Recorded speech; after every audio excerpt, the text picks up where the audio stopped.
Seduction isn't new. It's ancient, primal, timeless. From royal palaces to digital timelines, seduction has always been about power, presence, and persuasion. The tools may change and the words may evolve, but the emotional triggers, they've been the same for thousands of years. In this episode, we're taking a ride through history and into modern culture. From candlelit charm of Casanova to the chaotic allure of rapper Future. This is your blueprint. Because once you understand how seduction works all across time, you can master how to use it right now. Let's begin with the original masters, Casanova.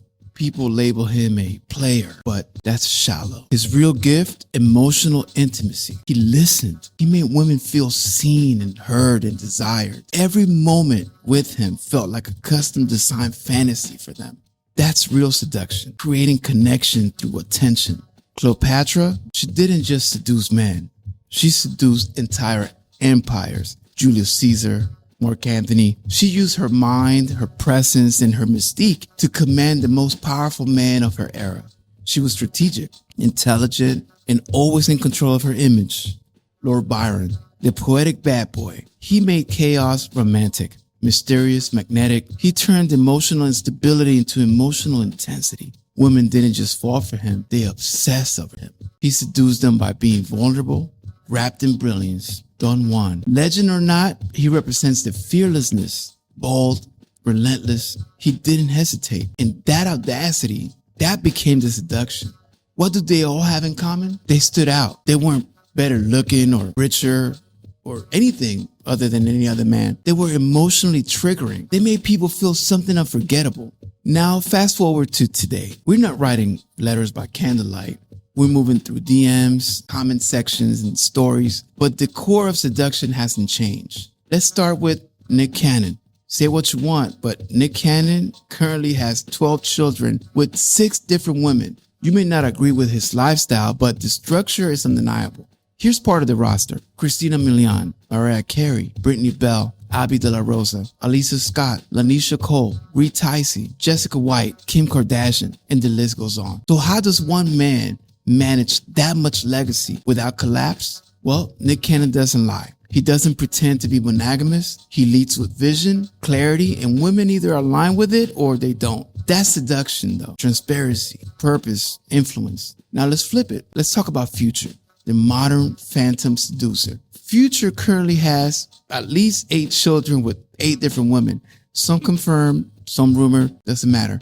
He rarely says much. He rarely explains, but somehow women still chase the feeling of being close to him. Here's some of the known names: Sierra, Joey Chavez, Brittany Mealy, Eliza Rain, Larsa Pippen, Des Dior, Lori Harvey, India Love, Megan James, and the list continues. So what's his recipe? Well, he's unavailable. He uses distance and mystery. He seduces not by being there. He creates emotional chaos just by existing in the background. And his music just gives it enough sentiment to keep women emotionally invested without ever giving full access. That's seduction, unpredictability, emotional contrast. So what's changed? Back then, seduction happened in private rooms, palaces. Now it happens in curated feeds and comment sections of Instagram and controlled by algorithm.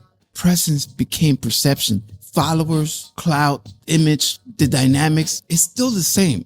What hasn't changed, that mystery, that confidence, that emotional control, the power of not chasing is still there. People still fall in love with the story they tell themselves about you. You just have to control the narrative. So here's the real question. Who are you in all of this? Are you the emotional sniper like Casanova? The strategist like Cleopatra? The poetic storm like Byron? The mystery force like Don Juan? The visionary like Nick Cannon? Or the unapologetic like Future? Or maybe you're building your own archetype. Whatever it is, don't fake it ever. Own it, refine it. Seduction isn't about becoming someone else. It's about becoming so authentically you that people can't look away. This is Seduction Tech. This is where we study the past, observe the present, and give each other the tools to influence the future. If this episode made you think, share it with someone, because seduction isn't about just romance. It's about understanding your own power and mastering it. So stay sharp, stay intentional, stay being you.